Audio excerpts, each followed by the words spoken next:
That radio chick Cheryl Lee here. Welcome to the Still Rocking It podcast, where we'll have music, news reviews and interviews with some of our favourite Australian musicians and artists. We have spoken to members of the Fabulous Caprettos before, the greatest of all time, Dave Gleeson from the Screaming Jets and previously the Angels, Russell Morris, Jack Jones from Southern Sons, and Rai Thistlethwayte from Thirsty Merc. And today we're catching up again with Ray to find out all the gossip. To catch up on podcasts from other favourite artists, simply go to thatradiochick.com.au. You're with Cheryl Lee, That Radio Chick, and I'd like to welcome into the Zoom room today Rai Thistlethwayte from the Fabulous Caprettos and Thirsty Merc, of course. We've got some great news to talk about, some changes to your boy band.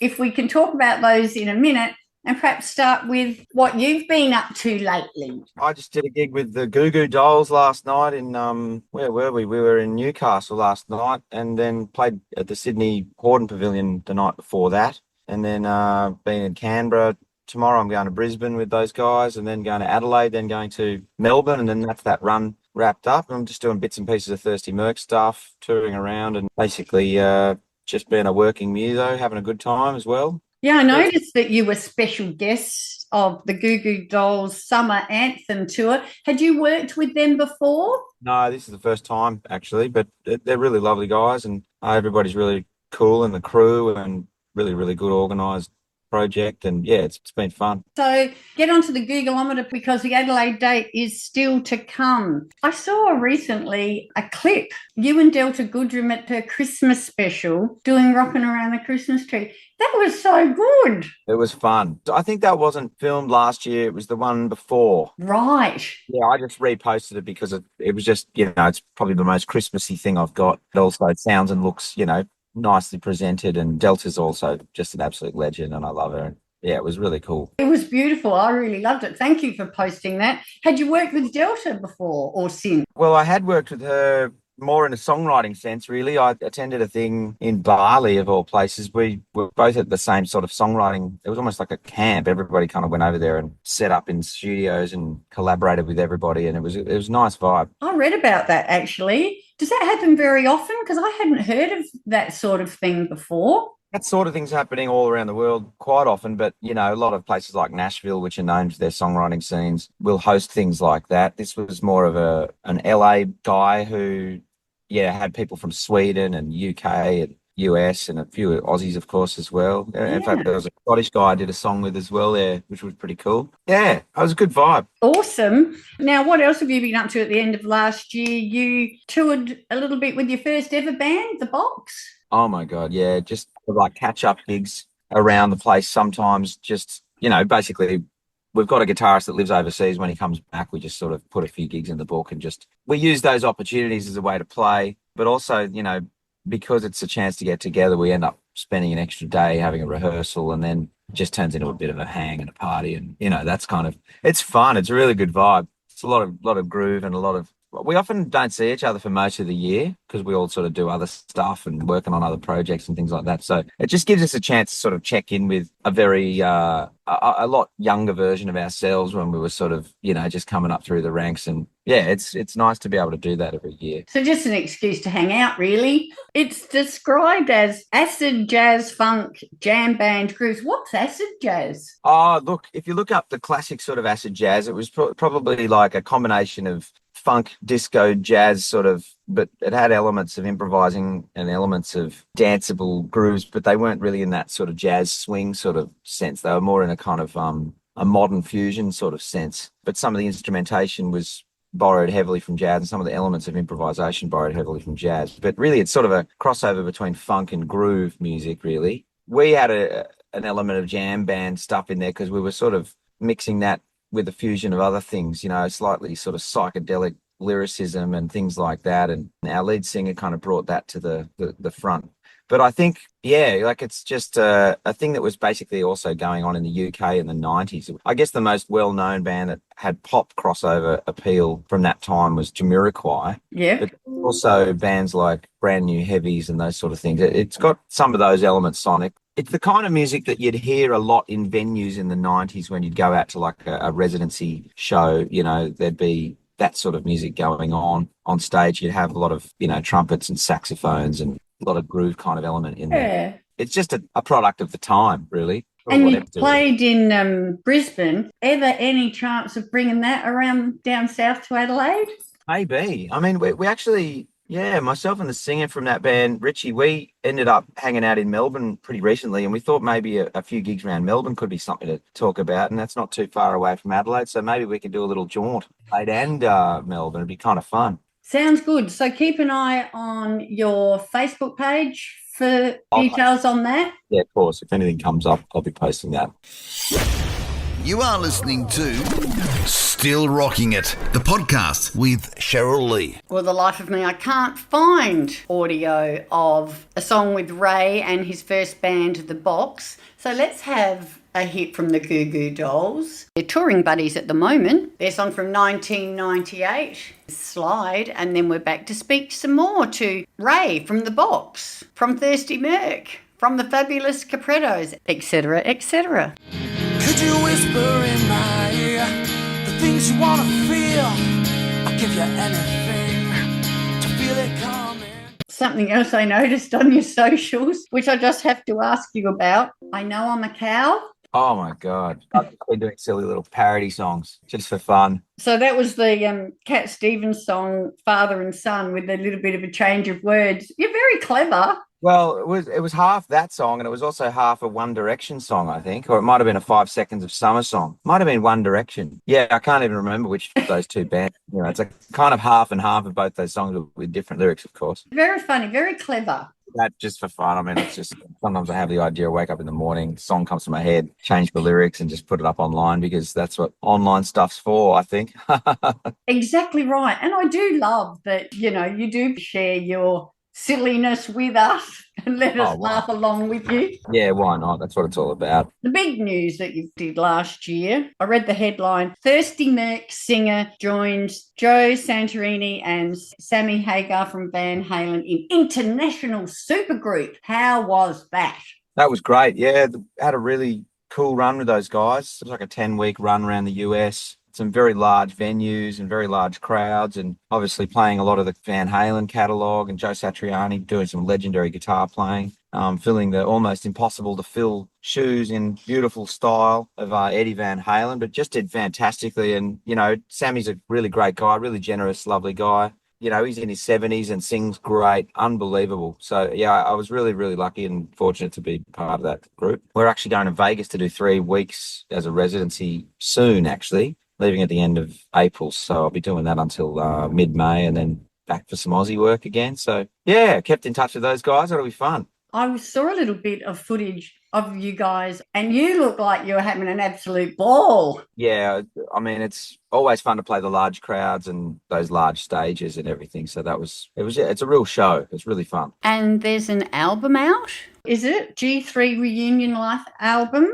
That's actually more Joe Satriani and his guitar collaborators are really sort of the headline artists in that whole thing. But yeah, I was singing on a few things that they used from live footage and things with soundtracks and stuff like that. So yeah, that's a whole family of musicians that are sort of in that world, and I've been lucky enough to sort of get to know a few of them over the years, which has been cool. Awesome. Did you get any royalties? I don't know if I will get royalties from that sort of stuff because they're just playing a lot of their old material, and I think that they're all their own compositions. Yeah, probably pleased to be, you know, involved a little bit. It's just cool to be on stage with those guys. Yeah. Still Rocking It podcast with that radio chick Cheryl Lee. I don't care how cool you are, you will never be as cool as playing on stage with Joe Satriani and him breaking song to play you happy birthday, including a cake and candles to blow out. The performance was in Cincinnati last year, includes a solo from Brian Bella and is courtesy of Joe's YouTube page. Then we're back to speak to Mr. Cool himself, Rai Thistlethwayte. Now, you know, I said before, we had a birthday in the house. Oh yeah, Mr. Thistlethwayte, you weren't getting away with this, you know what I'm saying. I mean, it's not every day somebody turns 144. We'll talk about the tour that's here when you get back from the US, which is the Live in 25 tour, July-August tour for the Fabulous Caprettos. Now, this boy band, you've had a lineup change. Have you ever worked prior to when he guested with the Fabulous Caprettos last year? Have you ever worked with Joe Camilleri before? Not exactly in a formal sense, no. I hung out at his studio one time and I've seen him on the same bill a few times, and I've watched the Black Sorrows a bunch of times, but I've never really sort of been in the band with him. Obviously, he did guest on a few things with the Fabulous Caprettos already, but yeah, really looking forward to it. He's great guy and really huge, high energy performer, actually. He sort of, once he starts those kind of grooves, the band just kind of kicks into a new level, I find. No stopping him. Yeah, he's that kind of guy, and he's got that sort of forward momentum in his guitar playing that I've always admired. So, and he plays saxophone too, and he's a cool guy. So yeah. Well, the tour starts on 11th of July and goes through until the 2nd of August here in Adelaide, July 25 at the Hindley Street Music Hall. We look forward to seeing you down the front there. The departing member, Russell, the legendary Russell Morris, he's too busy. Well, I think Russell will actually guest on a few things if we're close to his house, but I think he's sort of getting to the point in his career where, you know, he's been doing stuff since the late 60s, really, and he's just getting to the point where the travel, he wants to pick and choose and really sort of say, look, if it's something I can go down the road, if it's a major event that I want to sort of go to here and there, he'll jump on the plane and do whatever, but I don't think he wants to get to that routine where it's like, you know, get up, check out of a hotel, you know, and I totally understand and respect that. I think if I'm sort of in, you know, I'm 75, 76, I hope I've got the bandwidth and the resources to pick and choose, and I hope everyone would respect that if I said that to them as well. Of course, huge fan of Russell, and we'll have him back anytime, but been a real honour to actually work with such a legend who's been around for so long and still crushing it. Yeah, I think that it was getting to that thing where, you know, when you're getting a whole month of, you know, a tour book, which is just leaving hotels and getting in vans and driving hours to this place and going to the next place, I sort of, you know, I can understand why he might want to sit out for certain shows these time. But obviously we won't be hearing some of the legendary hits, but I know that we've got a few other people coming on board which are going to more than make up for it. And I think it's good to kind of keep a bit of freshness in the project with some new people as well. There's so many Australian legends who've been around, and it's really nice to actually be collaborating with some different artists as well. Oh, yeah. A change is as good as a holiday. We're looking forward to it. You can still catch Russell in Darwin and Cairns and your Tasmanian shows as well. And for the rest of the tour, we've got Wendy Matthews. Absolute legend as well. I met Wendy first time when I was working there was a Don Spencer Children's Music Fund show that was on at the State Theatre in Sydney. And I'd never really hung out with Wendy Matthews before. She was in one of the backstage rooms and we just started chatting, and I just thought, my gosh, she's got such a beautiful energy. By the end of the gig, there was a big, you know, Russell Crowe was there with Danielle Spencer at the time, and a lot of people were there because it was a beautiful music fund sort of fundraiser, I guess is what the gig was. And Don Spencer's a lovely bloke, and he put a sort of item at the end of the night where everyone who was involved in it went on stage. I think I actually sung one of my songs, 20 Good Reasons, as a collaboration with Ian Moss. Yeah, I think that's on YouTube somewhere. Anyway, yeah, we all ended up on stage basically for the last song. By that stage, I'd been chatting with Wendy Matthews that much that we were almost like two silly little school kids, like standing there next to each other, like giggling at each other, just like going, oh, let's sing this song, you know. And I just thought, this girl's like got that energy that reminds me of, you know, like when I was at music school or something, and you'd end up be put in the same like school music theatre production or something, and she just had that energy that I just love, that sort of like cheeky childlike vibe of like just the love for music, you know. It reminds me of why I started music, and she's really got that vibe. But she's just a beautiful soul, I think, and great artist too. So I think, and plus she's got some pretty stonking big hits too, so I think the audience is going to have a great time with her involved.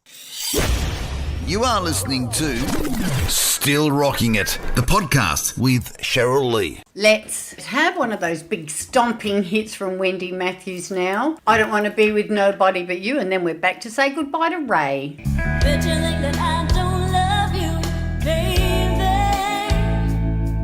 Bet you think that I don't care. You know when Joe guested last year. Yeah. Some of us were like, ooh, what's going on? And ultimately, Joe has become a goat. So is there a possibility of Wendy being your first female goat?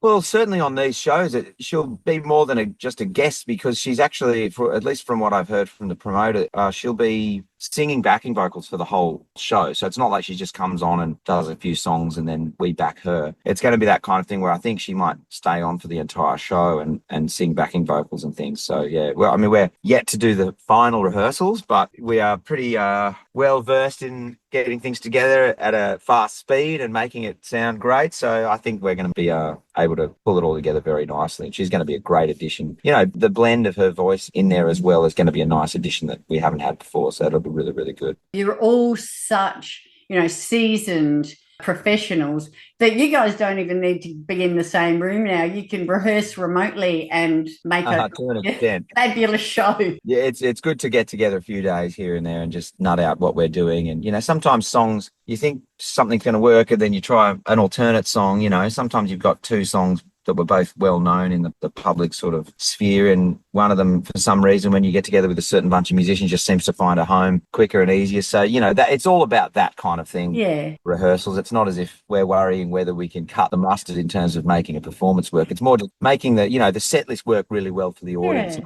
I think we do think about that a lot, and I think the audience is finding that it's got a good flow to it. Well, we're looking forward to catching up with you at our Hindley Street Music Hall. Have you performed at that one before? I haven't actually, no. I do a lot of shows with my own band at the Gov, and I've played at the Thebby. Bridgeway? Sorry, which one? And the Bridgeway? Yeah, places like Norwood, quite a few shows around, and some stuff up in Jepp's Cross and a few other things as well. And then I've done small jazz things at the Wheat Sheaf as well. Yeah. Yeah, there's some great venues.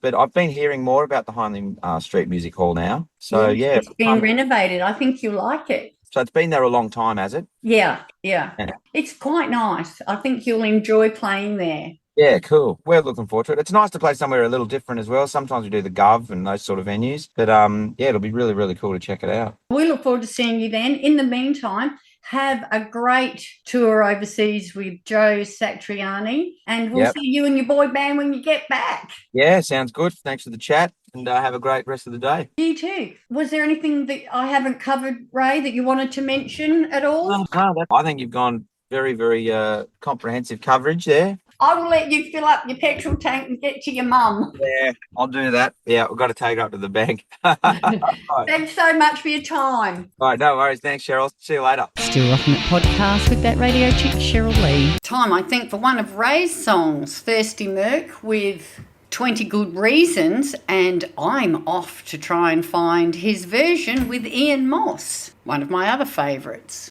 Give it 20 good reasons. I need to know, yeah. You're with Cheryl Lee, that radio chick. Thank you so much for joining me on the Still Rocking It podcast. Hope to catch you again next time. Get out when you can, support Aussie music, and I'll see you down the front.